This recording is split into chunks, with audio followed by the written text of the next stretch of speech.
법화경 4편 영원한 사랑과 무한한 가능성. 안녕하세요. 오늘은 법화경의 네 번째 여행을 함께 떠나보겠습니다. 지난 시간까지 우리는 자신만의 속도로 성장하는 지혜와 함께 걸어가는 동반자들의 소중함을 깊이 느껴보았습니다.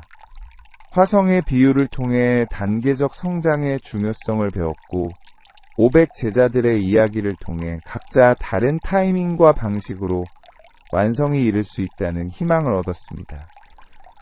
오늘 우리가 만나게 될 이야기들은 더욱 깊고 감동적입니다.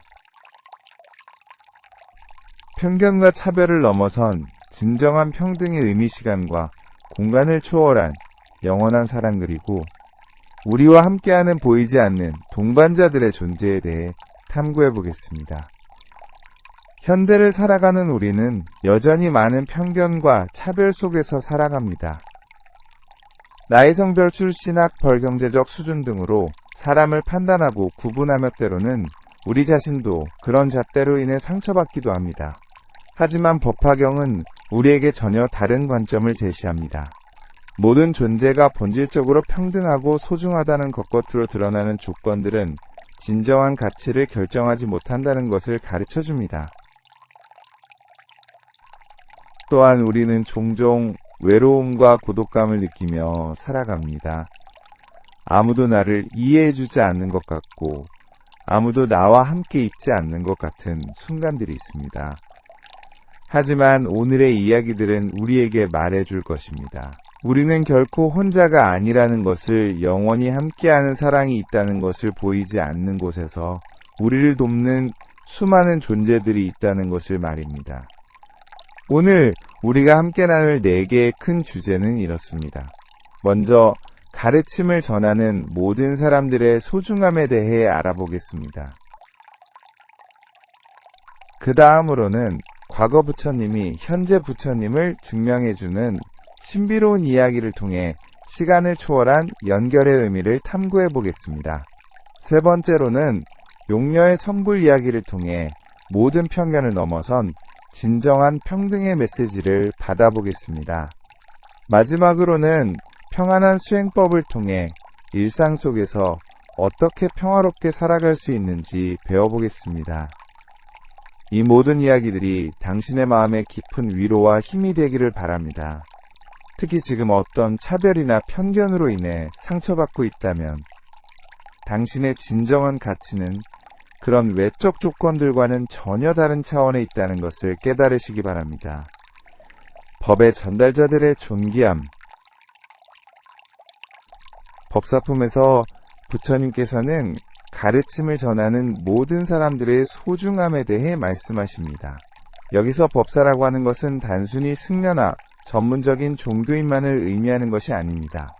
진리와 지혜를 다른 사람들과 나누는 모든 이들을 가리킵니다. 만약 어떤 선남자선 여인이 법화경의 한 개송이라도 받아 지니고 읽고 외우며 해석하고 서로 다른 사람에게 설한다면이 사람들은 열애의 옷을 입고 열애에게 보호받으며 열애의 실에 숨어 있다고 해야 한다. 이 말씀에서 중요한 것은 한 개송이라도라는 표현입니다. 아주 작은 것이라도 부분적인 것이라도 진리를 나누는 행위는 그 자체로 신성하고 소중하다는 것입니다. 완벽한 지식이나 깊은 깨달음이 없어도 괜찮습니다. 자신이 배운 작은 것이라도 다른 사람과 나누면 그것이 바로 법사의 역할인 것입니다. 현대적으로 해석하면 이는 매우 희망적인 메시지입니다. 교사, 부모, 선배, 친구, 동료 등 우리 모두가 누군가에게는 선생님이 될 수 있다는 것입니다. 자신이 경험을 통해 배운 삶의 지혜책을 통해 얻은 통찰 실패를 통해 깨달은 교훈들을 다른 사람과 나누는 것만으로도 충분히 가치 있는 일입니다. 열애의 옷을 입는다는 것은 신성한 역할을 담당한다는 의미입니다. 지혜를 나누는 순간 우리는 단순한 개인을 넘어서 더 큰 목적에 참여하는 존재가 됩니다. 열애에게 보호받는다는 것은 그런 선한 행위가 반드시 보호받고 지원받는다는 의미입니다. 열애의 실에 숨어 있다는 표현이 특히 아름답습니다. 실은 침실 즉 가장 안전하고 편안한 공간을 의미합니다. 진리를 나누는 사람은 우주의 가장 안전한 품 안에서 보호받는다는 뜻입니다. 현대 교육학에서도 비슷한 개념이 있습니다.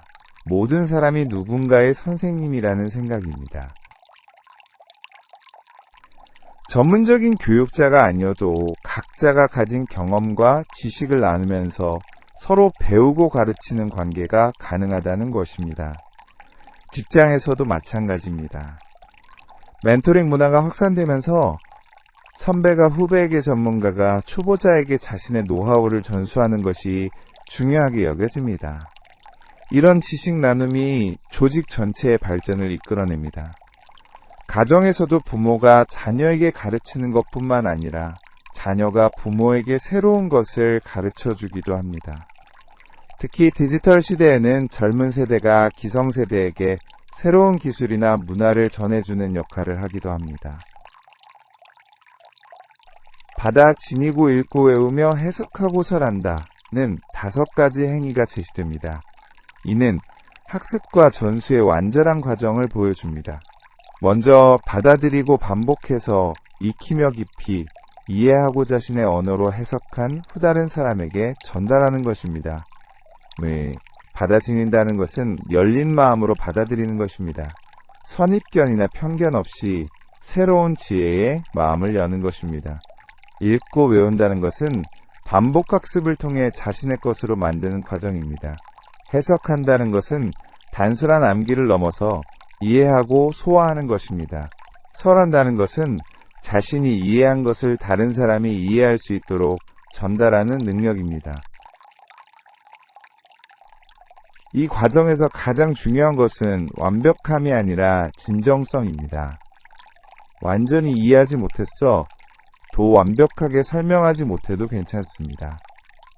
진심으로 도움이 되고 싶다는 마음으로 나누면 그것으로 충분합니다. 현대 심리학에서 말하는 가르치면서 배우는 효과와도 연결됩니다. 다른 사람에게 설명하려고 노력하는 과정에서 자신의 이해도 더욱 깊어집니다. 가르치는 사람이 오히려 더 많이 배우게 되는 경우가 많습니다. 또한 이런 사람들은 열애가 손으로 그 머리를 쓰다듬어 주는 것과 같다. 부처님께서 손으로 머리를 쓰다듬어 준다는 것은 가장 친밀하고 따뜻한 사랑의 표현입니다. 마치 부모가 자녀를 사랑스럽게 쓰다듬어 주는 것과 같은 무한한 자비를 의미합니다. 이는 진리를 나누는 행위가 얼마나 소중하고 가치 있는 일인지를 보여줍니다.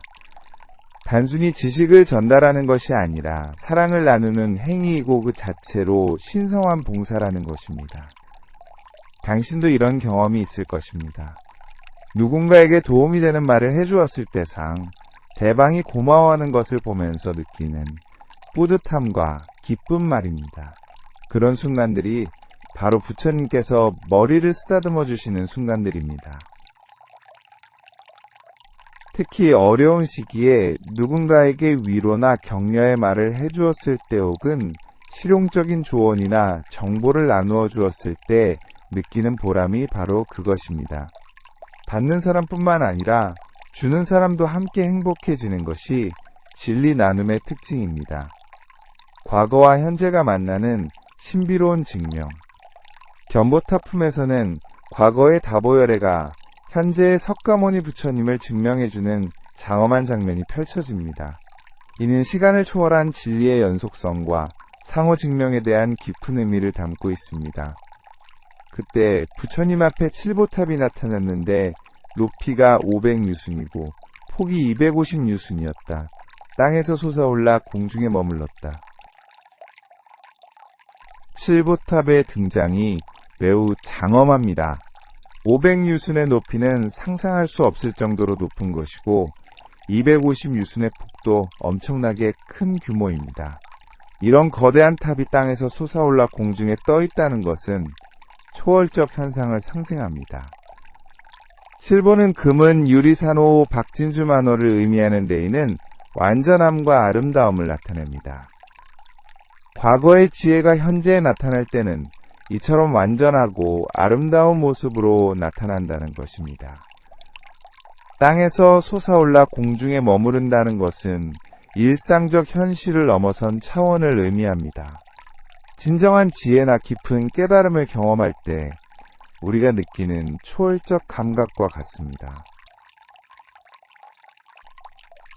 현대적으로 해석하면 이는 과거의 위대한 유산들이 현재에 되살아나는 순간을 의미할 수 있습니다. 고전 문학을 읽을 때역사적 인물의 삶을 공부할 때전통 문화를 체험할 때 우리가 느끼는 감동이 바로 그런 것입니다.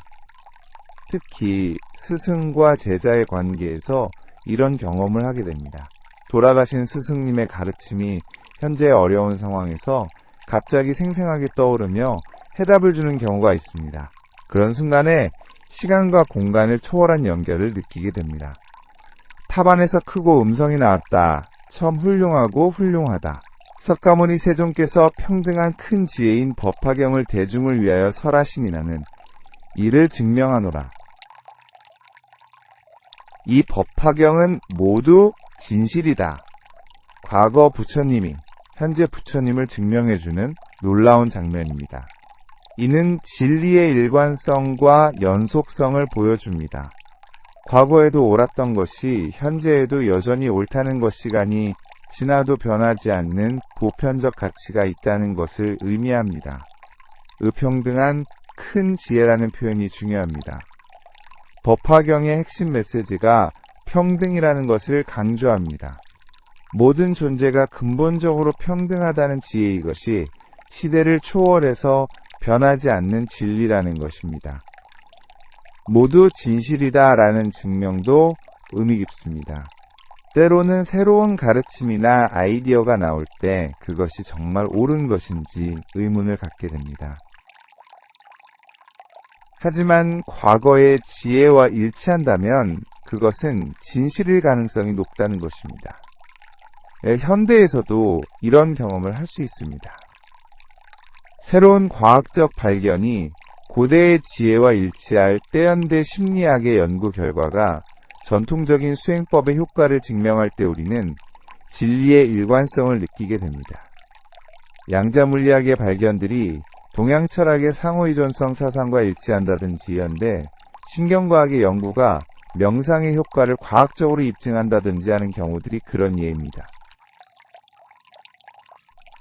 대중이 칠보탑이 공중에 머물러 있으면서 그 안에서 음성이 나는 것을 보고 법피를 얻어 희유한 일이라 여겨 자리에서 일어나 허공에 있는 칠보탑을 예배했다.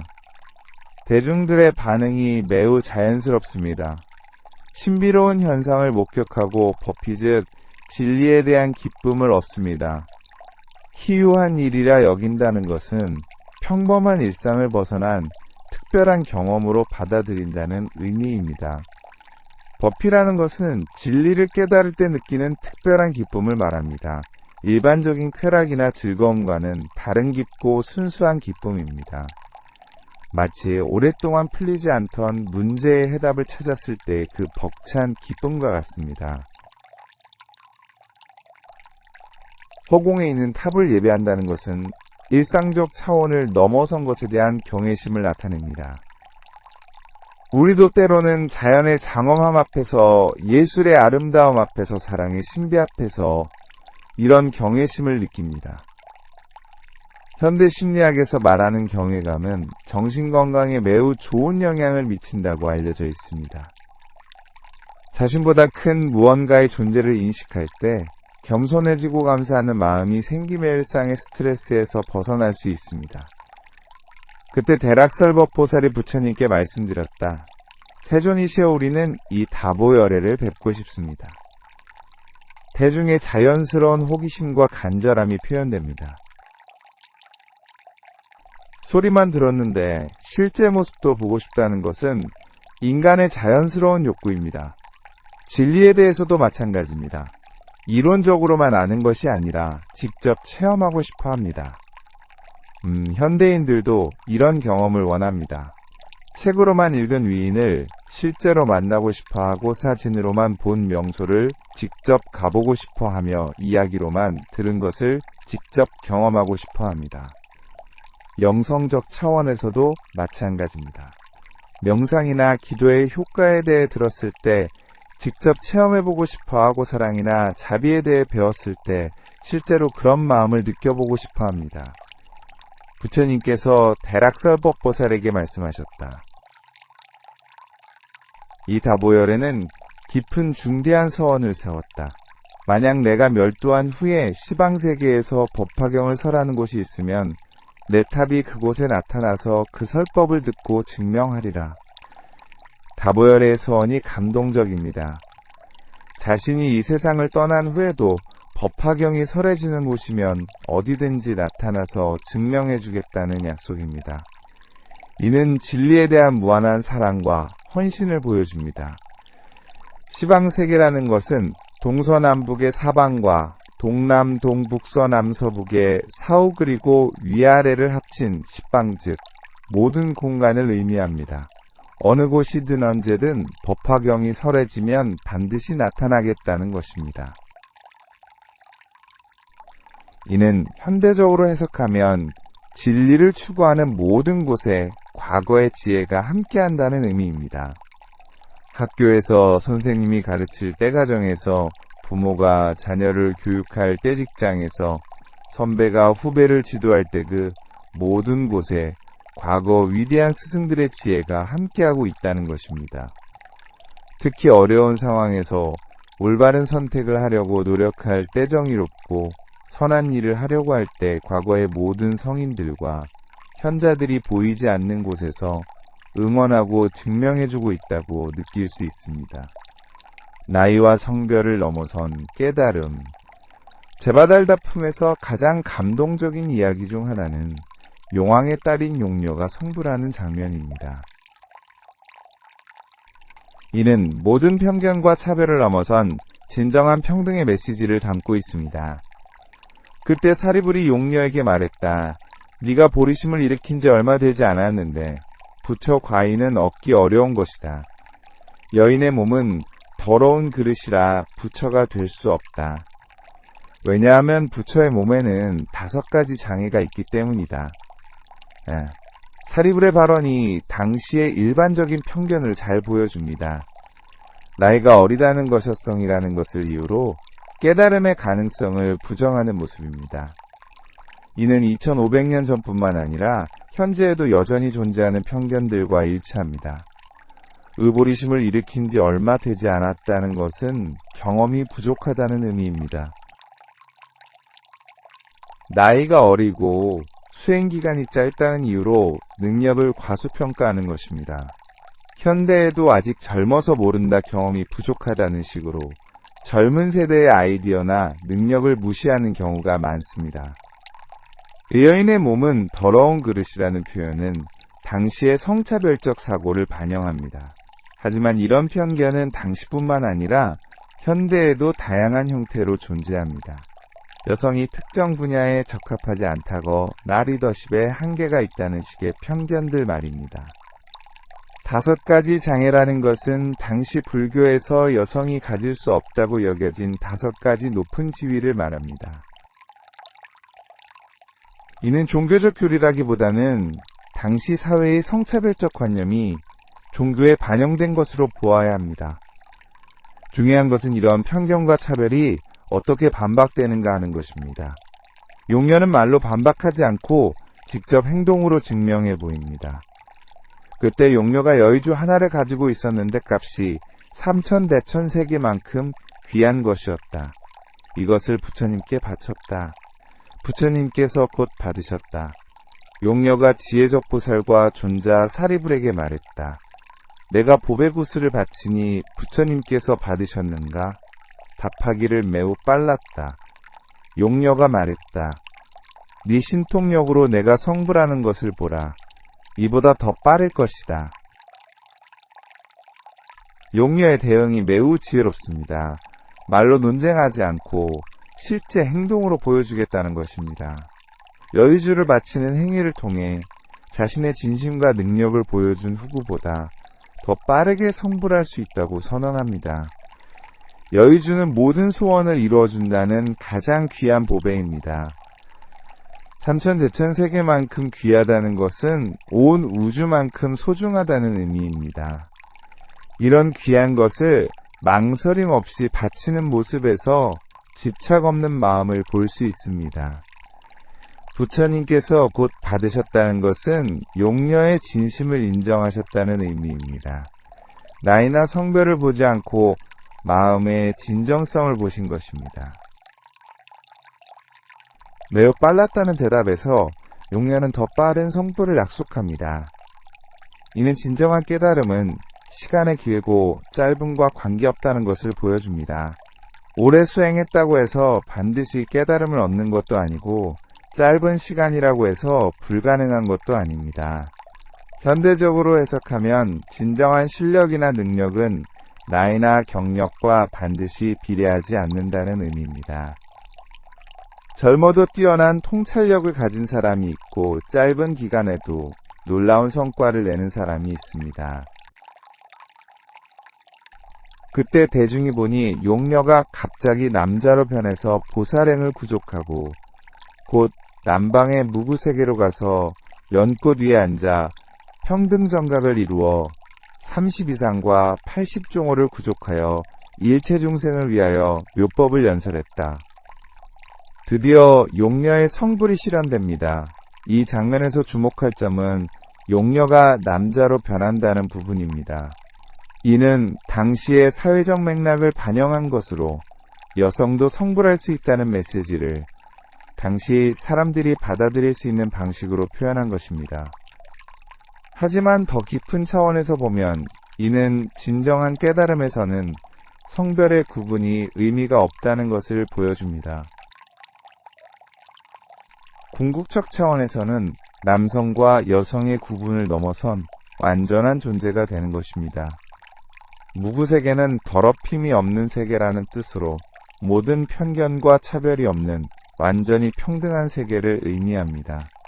용녀가 그런 세계에서 부처가 된다는 것은 상징적 의미가 큽니다. 연꽃 위에 앉는다는 것도 의미 깊습니다. 연꽃은 더러운 진흙에서 피어나지만 더럽혀지지 않는 꽃으로 어려운 환경에서도 순수함을 잃지 않는 것을 상징합니다. 편견과 차별이 있는 세상에서도 그것에 물들지 않고 진리를 깨달을 수 있다는 의미입니다. 32상과 80종호는 부처님의 완전한 모습을 나타내는 신체적 특징들입니다. 하지만 이것의 진정한 의미는 외적 아름다움이 아니라 내적 완성을 상징하는 것입니다. 일체 중생을 위해 묘법을 연설한다는 것이 가장 중요합니다. 자신만의 깨달음에 머물지 않고 모든 존재들을 위해 가르침을 전한다는 것입니다. 진정한 깨달음은 이기적이지 않고 이타적입니다. 자바세계의 인간과 천인과 팔부대 중이 멀리서 용녀가 성불하여 일체 중생을 위해 설법하는 것을 보고 모두 큰 기쁨을 얻어 멀리서 예배했다. 가장 감동적인 장면입니다. 처음에는 의심하고 비판했던 사람들이 실제 결과를 보고 큰 기쁨을 얻으며 예배합니다. 이는 편견이 진실 앞에서 무너지는 순간입니다. 인간과 천인과 팔부대중이라는 것은 모든 종류의 존재들을 의미합니다. 지위나 신분을 가리지 않고 모든 존재들이 용녀의 성불을 인정하고 기뻐한다는 것입니다. 멀리서 본다는 표현이 흥미롭습니다. 물리적 거리뿐만 아니라 심리적 거리를 의미할 수도 있습니다. 처음에는 용녀를 가깝게 여기지 않았던 사람들이 이제는 존경하는 마음으로 바라본다는 뜻입니다. 큰 기쁨을 얻는다는 것은 단순한 구경꾼의 기쁨이 아닙니다. 자신들의 편견이 틀렸다는 것을 인정하고 더 넓은 가능성을 발견한 기쁨입니다.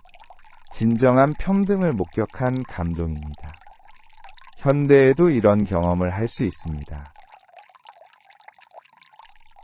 편견을 가지고 있던 대상이 놀라운 능력을 보여줄 때나 성별 출신 등으로 판단했던 것이 얼마나 잘못된 것이었는지 깨달을 때 느끼는 부끄러움과 동시에 기쁨이 바로 그것입니다.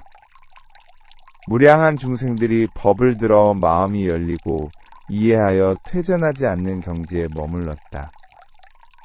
용예의 성불이 다른 사람들에게도 영감을 주어 깨달음을 얻게 하는 장면입니다. 한 사람의 깨달음이 파급 효과를 일으켜 많은 사람들에게 영향을 미치는 것입니다. 마음이 열리고 이해한다는 것은 새로운 관점을 받아들이게 되었다는 의미입니다. 기존의 편견과 고정관념에서 벗어나 더 넓은 시각을 갖게 된 것입니다. 퇴전하지 않는 경지라는 것은 한번 얻은 깨달음을 잃지 않는다는 의미입니다. 진정한 평등에 대한 이해는 일시적인 것이 아니라 영구적인 변화를 가져옵니다. 현대사회에서도 이런 일들이 일어납니다. 한 사람의 용기 있는 행동이나 뛰어난 성취가 사회 전체의 인식을 바꾸는 경우가 있습니다. 여성과학자의 노벨상 수상장애인 운동선수의 올림픽 금메달 소수 출신의 대통령 당선 등이 그런 예입니다. 이런 사건들은 단순히 개인의 성취에 그치지 않고 많은 사람들에게 나도 할 수 있다는 용기와 희망을 줍니다. 사회의 편견을 깨뜨리고 새로운 가능성을 열어줍니다. 평안한 수행의 지혜. 안락행품에서는 일상 속에서 어떻게 평화롭고 지혜롭게 살아갈 수 있는지에 대한 구체적인 지침을 제공합니다. 이는 수행자뿐만 아니라 모든 사람들이 적용할 수 있는 실용적인 삶의 지혜입니다. 만약 보살마하살이 불법이 멸한 후 무서움 없이 법화경을 설하려면 안락행에 들어가야 한다. 만약 이 경을 읽고 외우고 해설하려는 보살이 있다면 4가지 법을 성취해야 한다. 안락행이라는 것은 평안하고 즐거운 수행을 의미합니다. 고통스럽고 억지스러운 것이 아니라 자연스럽고 기쁜 마음으로 하는 수행입니다. 이는 현대적으로 말하면 지속 가능한 라이프 스타일을 의미합니다. 무서움 없이 설법한다는 것은 자신감과 확신을 가지고 진리를 나눈다는 의미입니다. 다른 사람의 시선이나 비판을 두려워하지 않고 당당하게 옳다고 생각하는 것을 말하고 행동하는 것입니다. 4가지 법이라는 구체적인 지침이 제시됩니다. 이는 신체적 행동 언어적, 표현 정신적 태도, 그리고 서원에 관한 것들입니다. 첫째는 보살의 행동하는 곳과 가까이 하는 곳이다. 보살마하살은 참을성이 있고 순하며 어긋나지 않고 성내지 않으며 마음이 결정되어 흔들리지 않는다. 첫 번째는 올바른 행동에 대한 것입니다. 참을성이 있다는 것은 인내심을 의미합니다. 즉각적인 결과를 기대하지 않고 꾸준히 노력할 수 있는 능력입니다. 순하다는 것은 부드럽고 온화한 성품을 의미합니다. 거칠거나 공격적이지 않은 태도입니다. 어긋나지 않는다는 것은 일관성 있는 행동을 의미합니다. 성내지 않는다는 것은 감정 조절 능력을 말합니다. 화가 날 상황에서도 냉정을 유지하고 현명하게 대처하는 능력입니다. 마음이 결정되어 흔들리지 않는다는 것은 중심이 있다는 의미입니다. 외부의 유혹이나 압력에 쉽게 흔들리지 않는 내적 안정성을 말합니다. 현대 심리학에서 말하는 정서적 안정성이나 회복 탄력성과 같은 개념입니다. 스트레스나 어려운 상황에서도 균형을 유지하고 건강하게 대처할 수 있는 능력입니다. 또한 일체법이 본래 공하며 실제로 생기거나 멸하지 않으며 큰 것도 작은 것도 아니며 무르무이라는 것을 관찰한다. 이같이 사유하되 분별하지 않고 고요히 한다. 깊은 철학적 통찰이 제시됩니다. 모든 현상이 본질적으로는 공하다는 것 즉 고정된 실체가 없다는 깨달음입니다. 이는 집착에서 벗어나는 지혜의 기초입니다. 실제로 생기거나 멸하지 않는다는 것은 변화의 본질에 대한 이해입니다. 겉으로는 생멸이 있는 것 같지만 깊은 차원에서는 영원한 변화의 흐름일 뿐이라는 것입니다. 큰 것도 작은 것도 아니라는 것은 상대적 가치에 대한 깨달음입니다. 절대적으로 중요한 것도 절대적으로 하찮은 것도 없다는 평등한 관점입니다. 무르무이는 번뇌가 없고 인위적이지 않은 자연스러운 상태를 의미합니다. 억지로 만들어낸 것이 아니라 본래부터 완전한 상태입니다. 분별하지 않고 고요히 한다는 것은 과도한 생각이나 판단을 멈추고 있는 그대로를 받아들이는 평정심을 의미합니다. 이런 철학적 이해가 실제 삶에서는 어떻게 적용될까요? 성공과 실패에 일희일비하지 않는 마음 타인의 평가에 크게 흔들리지 않는 중심 현재 상황을 있는 그대로 받아들이는 수용성 등으로 나타납니다. 둘째는 보살에 말하는 곳이다. 보살마하살은 모든 법의 과실을 말하지 않으며 경전의 이름도 말하지 않고 다른 사람의 허물도 말하지 않으며 소승의 사람들을 이름을 들어 칭찬하거나 헐뜯지도 않는다. 두 번째는 올바른 말에 대한 지침입니다. 부정적인 말을 하지 않는다는 것이 핵심입니다. 비판이나 비난보다는 건설적이고 긍정적인 말을 하라는 것입니다. 모든 법의 과실을 말하지 않는다는 것은 다른 가르침이나 방법을 함부로 비판하지 않는다는 의미입니다. 자신의 방식과 다르다고 해서 틀렸다고 단정하지 않는 관용의 태도입니다. 다른 사람의 허물을 말하지 않는다는 것은 험담이나 뒷담화를 하지 않는다는 뜻입니다. 이는 인간관계에서 매우 중요한 원칙입니다. 칭찬하거나 헐뜯지 않는다는 것은 과도한 편애나 편견을 보이지 않는다는 의미입니다. 공정하고 균형 잡힌 시각을 유지하라는 것입니다. 현대 커뮤니케이션에서도 이런 원칙들이 중요합니다. SNS에서 부정적인 댓글을 달지 않기 직장에서 동료들의 뒷담화에 참여하지 않기 가정에서 가족 구성원들을 비교하거나 비판하지 않기 등이 구체적인 실천 방법입니다. 셋째는 보살의 마음이 머무는 곳이다. 보살마하살은 질투하는 마음과 아첨하는 마음이 없으며 속이고 미혹하게 하는 일이 없고 다른 사람을 비웃거나 희롱하지 않으며 원수나 친구를 구별하지 않는다. 세 번째는 마음가짐에 대한 지침입니다. 부정적인 감정들을 다스리고 평등한 마음을 기르라는 것입니다.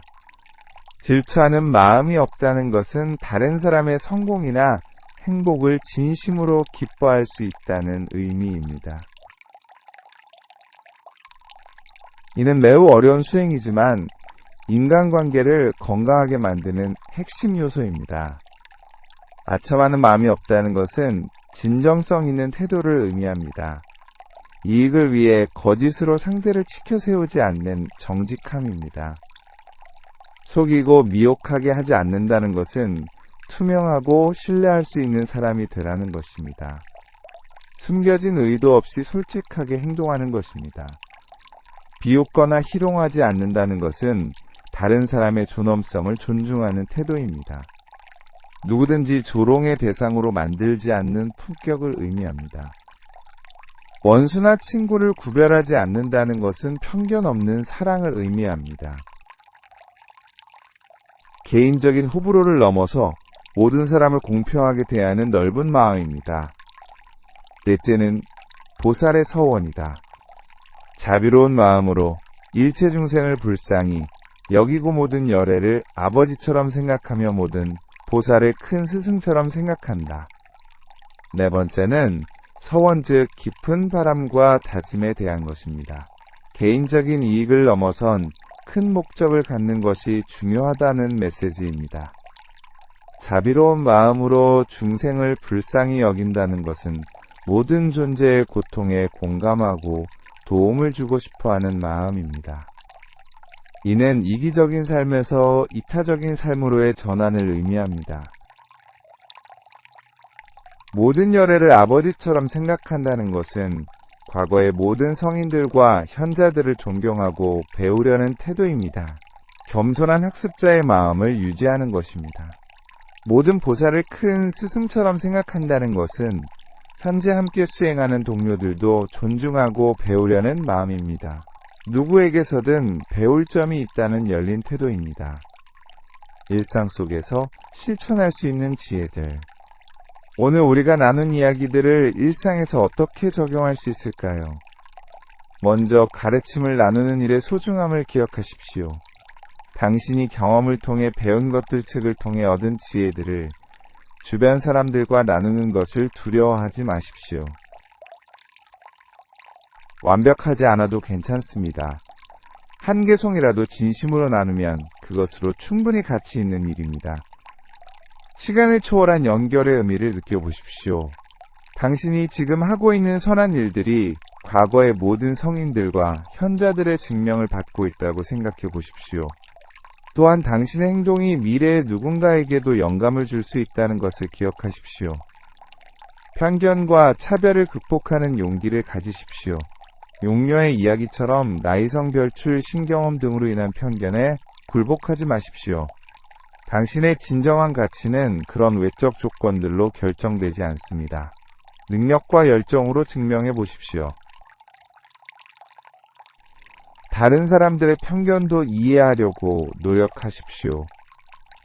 사리불처럼 편견을 가진 사람들도 나쁜 의도가 있는 것은 아닙니다. 시간을 두고 인내심을 갖고 이해시켜 나가는 지혜가 필요합니다. 안락행의 4가지 원칙을 실천해 보십시오. 참을성 있고 온화한 행동건설적이고 긍정적인 말질투와 비교가 없는 마음, 그리고 이타적인 서원을 일상에서 실천해 보십시오. 특히 말의 힘을 조심하십시오. 비판이나 험담보다는 격려와 칭찬을, 부정적인 소식보다는 희망적인 메시지를 전하려고 노력하십시오. 당신의 한마디가 누군가에게는 큰 상처가 될 수도 큰 힘이 될 수도 있습니다. 질투심을 다스리는 연습을 하십시오. 다른 사람의 성공이나 행복을 보았을 때 시기하기보다는 진심으로 축하해주는 마음을 기르십시오. 이는 쉽지 않지만 인간관계를 풍요롭게 만드는 중요한 덕목입니다. 개인적인 목표 너머의 더 큰 목적을 가져보십시오. 나만의 성공을 위해서가 아니라 가족을 위해, 공동체를 위해, 더 나아가 사회를 위해 할 수 있는 일들을 생각해 보십시오. 마지막으로 당신도 누군가에게는 다보혈애가 될 수 있다는 것을 기억하십시오. 후배들이나 자녀들이 옳은 일을 할 때 과거에서 증명해주는 존재가 되어주십시오. 당신의 격려와 응원이 그들에게는 큰 힘이 됩니다. 오늘 우리가 함께 나눈 이야기들이 당신의 마음에 평등과 사랑의 씨앗을 심어주기를 바랍니다. 모든 편견과 차별을 넘어선 진정한 평등의 세계, 시간과 공간을 초월한 영원한 사랑의 현실을 느끼시기 바랍니다. 당신은 충분히 소중하고 가치 있는 존재입니다. 그 누구도 당신의 가능성을 제한할 수 없고 그 누구도 당신의 꿈을 포기시킬 수 없습니다. 용녀처럼 당당하게 다 보혈애처럼 영원히 안락행을 실천하는 분처럼 평화롭게 살아가시기 바랍니다. 다음 시간에는 법화경의 마지막 이야기들을 함께 나누겠습니다. 일상 속 자비와 영원한 동행에 대한 최종적인 메시지, 그리고 법화경의 지혜를 어떻게 평생의 동반자로 삼을 수 있는지 탐구해 보겠습니다. 지금 이 순간 온 우주가 당신을 사랑하고 응원하고 있다는 것을 느끼시기 바랍니다. 고맙습니다.